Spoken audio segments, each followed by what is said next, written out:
What's up, pirates? It's your boy GM. How's it going? Chapter 1124 of One Piece. Let's get into this. First of all, that color spread is beautiful. It is majestic. Oda did it again. I love this super Megazord size Frankie with the straw hats flowing on his back and the straw hats having water guns. This is amazing. We start with Luffy thanking Soul for protecting Robin all these years with his own way, and the way he expressed himself, it really brings us back to how Ace and him were brought up and how they were raised. So it's not exactly correctly, but in his own Luffy way, it is perfect. We see Robin being grateful for her friends and them being grateful for her, saying that they will protect her till the end of time and beyond. And again, a very hopeful reunion, very beautiful. I love that moment. That girl went through hell, but thank God she found her home with the Straw Hats. We see this little interaction between Lilith, Vegapunk, and Soul is surprised that Vegapunk is now a woman, but he doesn't know the whole story about that. Lilith, as a clone of Vegapunk, the version of him that came here 20 years ago, and she's gonna need to build a lab. And with that said, once that lab is ready, she's gonna be able to make Kuma better. That's gonna be a great thing. I mean, we haven't seen Kuma for a while now, and Bonnie is really happy about that.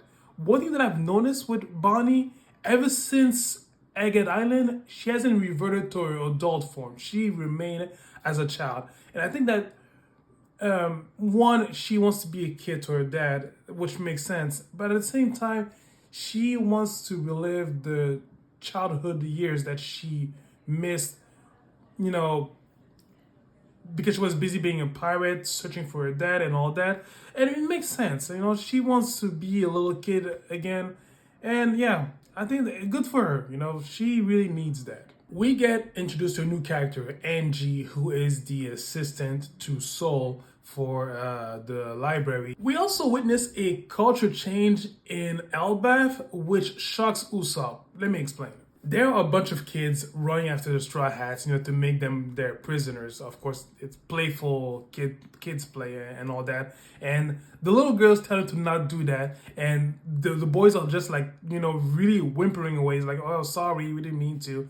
And Usopp is really surprised about that because he thought that those kids were going to be brought up to be the next warriors of Elbaph, because those kids, they don't want to go outside, they fear it's dangerous and all that. And there is this new character again, Ripley, who is the biology teacher at the Walrus School, that explains that the ransacking and pillaging culture of the giants that was in 100 years ago, that's not in anymore. That's not the world they live in anymore, And she adds that the former king, King Harald, he pushed for communication and trade with other countries. He said, don't fight with other countries, trade with them. And he had many arguments about that with the other village chief. And just when he was about to make that reform come true, he was killed by his son, Loki, I presume, obviously. But since they can't give the throne to Loki because of his nature and his wild and savage personality, as we've seen, they realized that it was better to not give the throne to anybody for now, as Elbaph has no king right now. Needless to say, I do believe that this might change at the end of that arc. Maybe another rightful or better prince or pretender to the throne might come in and just be a better fit for the throne, or they just might just leave it as it is and just communicate with each other and make some sort of council to rule over Elbaph. I would go for the council. It would be better, I think. Soul gives a tour to Robin and Chopper to the Owl Library, where every book that enters this library gets instantly giant size, which is pretty cool in my opinion. And I love how they were managed to save every book that Urawa had. And this is gonna be a game changer for me because I believe that Robin will be able to find some more information about perhaps the Blank Century, and even more about the One Piece even. So that will be very useful for the crew. Loki is talking to someone named Shaggy on a Den Mushi on a transponder phone, and throughout this conversation, these two seem to have a long friendship. And one thing that I noticed is Loki saying, "If I were there in your place, I'd have razed it to the ground and killed them all instead." So this leads me to believe that Shaggy right now is in Elbaph. Is he plotting something? I don't know, but we'll see that in the future. And now the ending. We see two mysterious cloak figure being summoned on Elbaph by a summoning magic circle. The same type that we saw back in Egg Island when the five elders were summoned.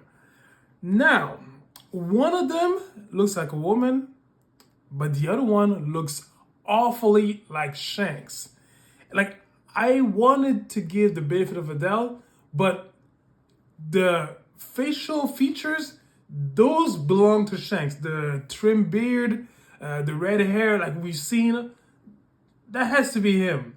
Now, how did it appear there out of nowhere? Like, the only people that we've seen being able to appear out of nowhere through a summoning circle were the five elders. So, and I know that Shanks doesn't have that power, as I know of. So, who zapped them there? Like, it would make sense for, man, so many questions, because Shanks is friends with the Giants. So you could just go to the front door and just say, "Hey guys, what's up? How's it going?" But something is in play right there. Who is playing in the shadows? Five elders, maybe? Or something else. Maybe Loki is in the move. And I mean, we saw some of Loki's followers who were also dressed in black. I mean, not for the same reason, but oh man, so many questions. And this is the last chapter of the year. So we're gonna have to find out in 2 weeks, by the way, because we're going on break next week. Thankfully, because it's the holidays and let Oda rest, all right? So many questions, guys. I don't know where to make ends of this. So, guys, let's talk about it in the comment section. Let's talk about this. And also, stick around. I'm about to stream in a couple of hours as well. But please, comment. I need to know your point of view about this. I love this chapter. It was great. And really quite the cliffhanger to end the year on. But yeah, so guys, at the same time, let me wish you happy holidays, happy new year. I'll see you in 2025. And so in the meantime, take it easy, stay breezy, and I'll see you around. See you guys.